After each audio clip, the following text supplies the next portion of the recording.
রহমান আওয়াল সাহেব আমার হুগলি জেলার জেনারেল সেক্রেটারি মোস্তাফিজুর রহমান তথা হুগলি জেলার মিডিয়া সেলের চিফ চেয়ারম্যান মোস্তাফিজুর রহমান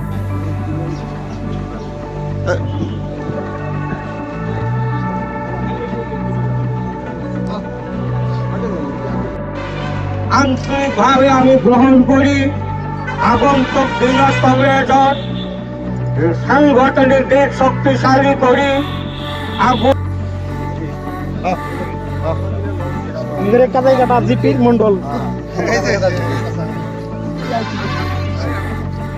নতুনকে সভাপতি নিৰ্বাচিত হলে হয় নিশ্চয়কৈ আপোনালোকে জানে গৌৰীপুৰ বিধানসভা সমষ্টিৰ নতুনকৈ গঠিত আঠানী ব্লক কংগ্ৰেছৰ সভাপতি হিচাপে মোক দায়িত্ব অৰ্পণ কৰিছে। তাৰ কাৰণে মই অসম প্ৰদেশ কংগ্ৰেছ কমিটিৰ মাননীয় সভাপতি ভূপেন কুমাৰ বৰা ডাঙৰীয়াক ধন্যবাদ জ্ঞাপন কৰিছোঁ। লগতে আমাৰ ধুবুৰী জিলাৰ ধুবুৰী লোকসভা সমষ্টিৰ সন্মানীয় সাংসদ ৰকিবুল হোসেন ডাঙৰীয়াকো মই ধন্যবাদ জ্ঞাপন কৰিছোঁ। কেনেদৰে আগবঢ়াই ল'ব আপুনি আগন্তুক দিনত? হয় নিশ্চয়কৈ ইতিমধ্যে দেখা পাইছে যে আমাৰ আজি কালি ইতিমধ্যে আনুষ্ঠানিকভাৱে ঘোষণা হৈছে ব্লক প্ৰেচিডেণ্ট হোৱাৰ লগে লগে আমাৰ দলীয় কৰ্মীসকলে আজি আপোনাৰ এই আটানী ব্লকৰ যি ষ্টাৰ্টিং পইণ্ট আপোনাৰ বাঙালীপাৰা ইয়াতে প্ৰায় 200-300 মান বাইক আৰু আমাৰ কংগ্ৰেছ কৰ্মী সকলোৱে আহি আমাক ইয়াতে উষ্ম আদৰণি গামোচা দি জনাইছে। আৰু ইমান উৎসাহ আমাৰ কংগ্ৰেছ দলৰ ৱাৰ্কাৰৰ মাজত দেখি আমি আগন্তুক দিনত পঞ্চায়ত নিৰ্বাচনে হওক বা আমাৰ বিধানসভা নিৰ্বাচনে হওক আমি যে আৰু ভাল ফলাফল দেখুৱাব পাৰিম এইটো কিন্তু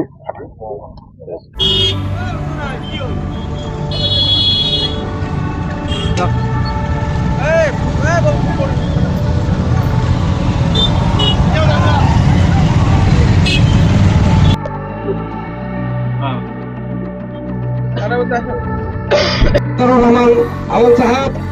আমার হুগলি জেলার জেনারেল সেক্রেটারি মোস্তাফিজুর রহমান তথা হুগলি জেলার মিডিয়া সেলের চিফ চেয়ারম্যান মোস্তাফিজুর রহমান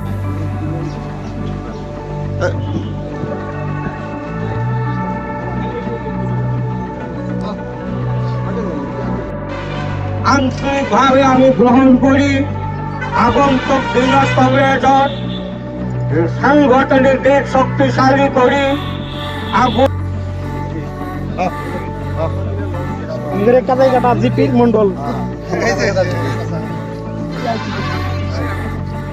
নতুনকে সভাপতি নিৰ্বাচিত হলে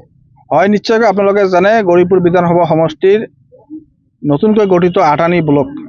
কংগ্ৰেছৰ সভাপতি হিচাপে মোক দায়িত্ব অৰ্পণ কৰিছে। তাৰ কাৰণে মই অসম প্ৰদেশ কংগ্ৰেছ কমিটিৰ মাননীয় সভাপতি ভূপেন কুমাৰ বৰা ডাঙৰীয়াক ধন্যবাদ জ্ঞাপন কৰিছোঁ। লগতে আমাৰ ধুবুৰী জিলাৰ লোকসভা সমষ্টিৰ সন্মানীয় সাংসদ ৰকিবুল হোসেন ডাঙৰীয়াকো মই ধন্যবাদ জ্ঞাপন কৰিছোঁ। কেনেদৰে আগবঢ়াই ল'ব আপুনি আগন্তুক দিনত? হয় নিশ্চয়কৈ ইতিমধ্যে দেখা পাইছে যে আমাৰ আজি কালি ইতিমধ্যে আনুষ্ঠানিকভাৱে ঘোষণা হৈছে ব্লক প্ৰেচিডেণ্ট হোৱাৰ লগে লগে আমাৰ দলীয় কৰ্মীসকলে আজি আপোনাৰ এই আটানী ব্লকৰ যি ষ্টাৰ্টিং পইণ্ট আপোনাৰ বাঙালীপাৰা ইয়াতে প্ৰায় 200-300 মান বাইক আৰু আমাৰ কংগ্ৰেছ কৰ্মী সকলোৱে আহি আমাক ইয়াতে উষ্ম আদৰণি গামোচা দি জনাইছে। আৰু ইমান উৎসাহ আমাৰ কংগ্ৰেছ দলৰ ৱাৰ্কাৰৰ মাজত দেখি আমি আগন্তুক দিনত পঞ্চায়ত নিৰ্বাচনে হওক বা আমাৰ বিধানসভা নিৰ্বাচনে হওক আমি যে আৰু ভাল ফলাফল দেখুৱাব পাৰিম এইটো কিন্তু